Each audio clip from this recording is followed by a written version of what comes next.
Discuss about the structure of mitochondria. आता इथं पहा C Benda who gave the name mitochondria, का ज्यांनी नाव दिलं त्या सेल ऑर्गॅनला माइटोकॉन्ड्रिया. ओके, आता याला ॲक्च्युली डिस्कवर्ड कोणी केलं?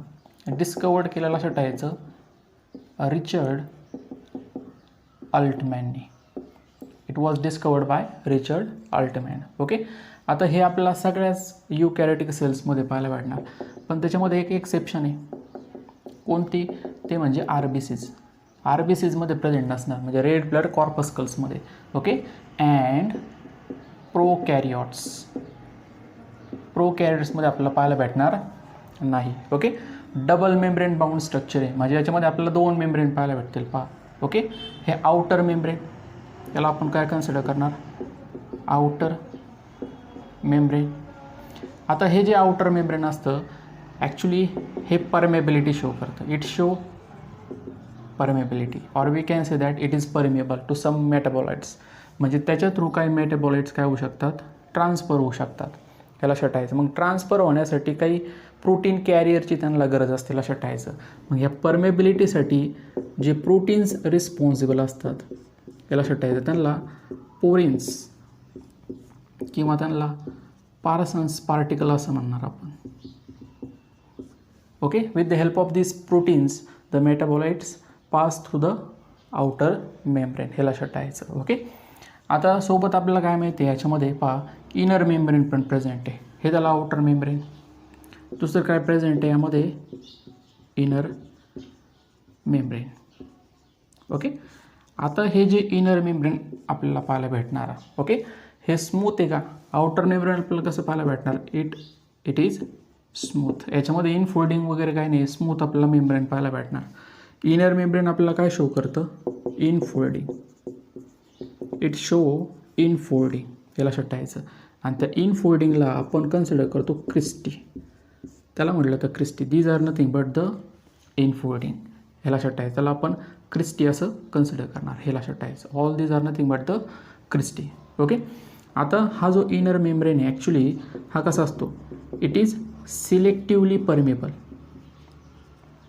सिलेक्टिवली परमेबल किंवा त्याला सेमी परमेबल असं म्हटलं जातं. आता सिलेक्टिवली परमेबल म्हणजे काय?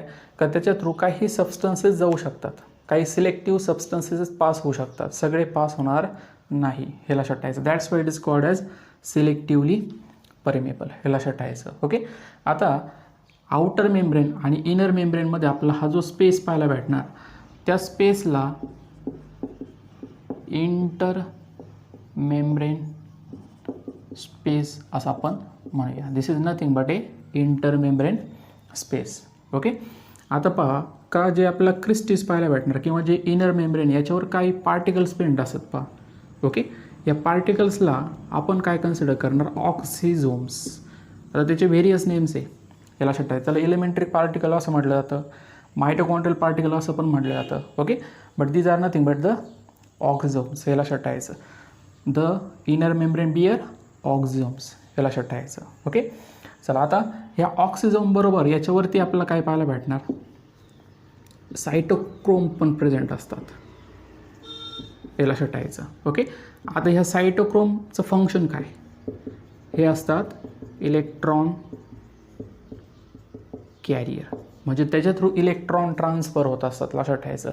ज्यावेळेस आपण रेस्पिरेशन चॅप्टर स्टडी करणार आहे त्यावेळेस आपण ऑक्सिझोमचं फंक्शन आणि सायटोक्रोमचं फंक्शन त्यामध्ये डिटेलमध्ये स्टडी करणार आहे. ओके, चला आता याच्यामध्ये जर आपण पाहिलं तर पहा, आता ह्या F1 पार्टिकलचं किंवा त्याला आपण ऑक्सिझोम असं म्हणतो. ओके, त्याचं आपल्याला स्ट्रक्चर कसं पाहायला भेटणार? त्या अगोदर लक्षात घ्या का यामध्ये जे मॅट्रिक्स आहे याला लक्षात ठेवायचं. Inner membrane enclose a cavity in the mitochondria. मग ह्या कॅव्हिटीला आपण लुमेन असं म्हणायचं, लक्षात ठेवायचं. Lumen is nothing but a cavity.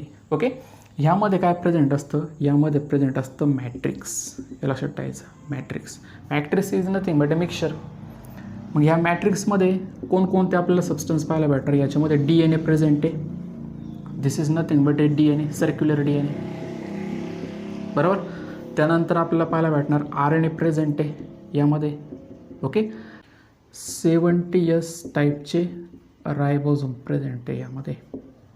Okay, नंतर आपल्याला पाहायला भेटणार यामध्ये प्रेझेंट असतात एन्झाईम्स. आता मेनली मॅट्रिक्समध्ये असलेले जे एन्झाईम्स हे क्रेब्स सायकलसाठी इम्पॉर्टंट असतात, to run the Kreb cycle. आता हे क्रेब सायकल आपल्याला कुठं पाहायला भेटणार? एरोबिक रेस्पिरेशनमध्ये. एरोबिक रेस्पिरेशन म्हणजे काय लक्षात ठेवायचं, in the presence of oxygen जे सिम्पल फूड मटेरियल असतं त्यांचं ब्रेकडाऊन होतं to get energy.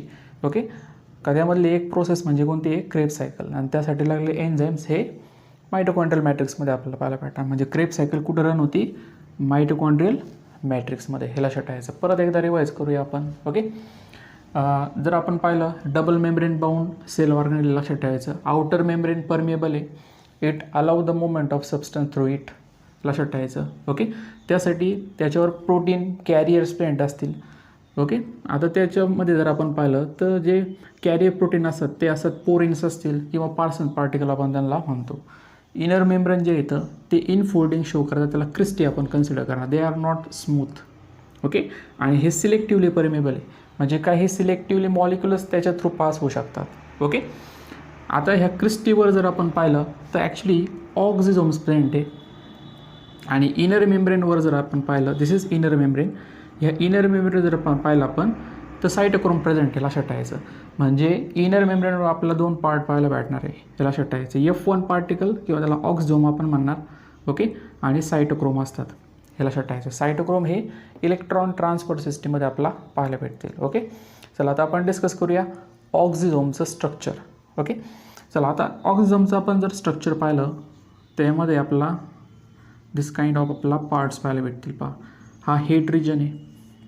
Okay, this is stalk region. आणि हा जो आपल्याला पाहायला भेटणार त्याला आपण बेस असं म्हणतो.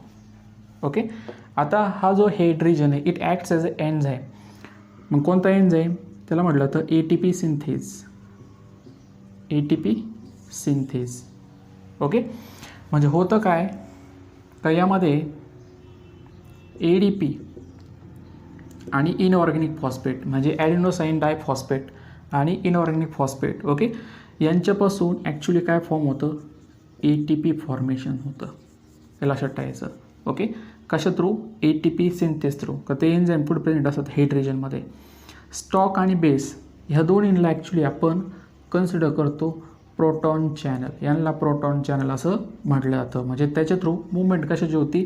H+ आयन्सची, हे लक्षात ठेवायचं. म्हणजे हे जे H+ आयन्स आहे ओके ह्या प्रोटॉन चॅनल थ्रू पास होत असतात, हे लक्षात ठेवायचं.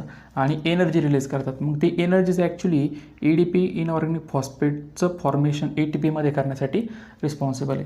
आणि ATP आपल्याला माहिती आहे सेलमध्ये असलेल्या सगळ्या ज्या मेटाबॉलिक ॲक्टिव्हिटी त्यासाठी एनर्जीचा जो फॉर्म आहे तो कोणता असतो? मेनली लक्षात ठेवायचा तो असतो ATP, हे लक्षात घ्या. आता पहा मायटोकॉन्ड्रियाचं फंक्शन. मायटोकॉन्ड्रियामध्ये होतं काय का जास्तीत जास्त अमाऊंटमध्ये काय होतात? ATP सिंथेसाइज होतात. काय सिंथेसाइज होतात? ATPs. And these ATPs are required for metabolic activities. Okay, that's why these mitochondria is called as powerhouse of cell.